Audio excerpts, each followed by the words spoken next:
versículo siguiente, el versículo 5. Por vuestra comunión en el Evangelio desde el primer día hasta ahora. Este es el contexto de el deseo, la promesa de Dios por medio del apóstol Pablo de decir, estando persuadido de esto.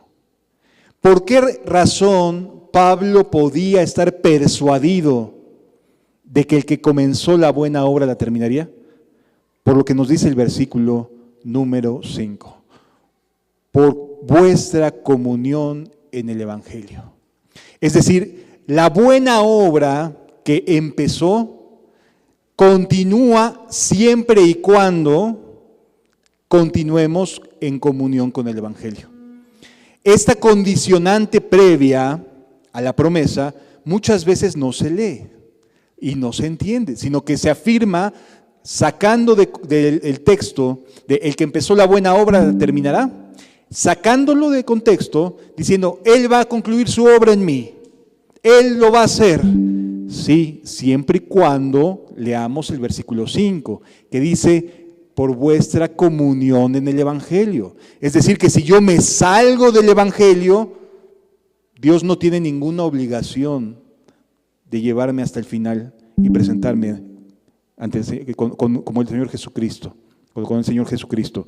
Es decir, dice, por vuestra comunión, siempre doy gracias a Dios, a mi Dios, siempre que me acuerdo de vosotros, siempre en todas mis oraciones, rogando con gozo por vosotros, por vuestra comunión en el Evangelio. ¿Qué oraba el apóstol Pablo? Que se mantuvieran en la comunión con el Evangelio, que no se salieran del Evangelio, que no hubiera una desviación.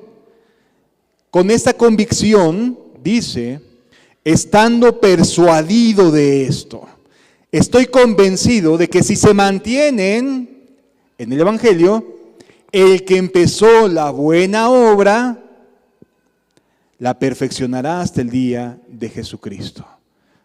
Ya nos damos cuenta cómo está sujeta ese trabajo de Dios, está sujeto a que nos mantengamos en comunión en el Evangelio. Amados, muchas veces la gente se equivoca, tratando de aferrarse de promesas sin entender lo que nos está diciendo el contexto.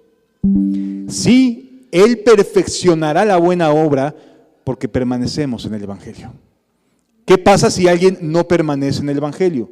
¿Dios está obligado a perfeccionar a esa persona si no está permaneciendo en el Evangelio de Cristo? No tiene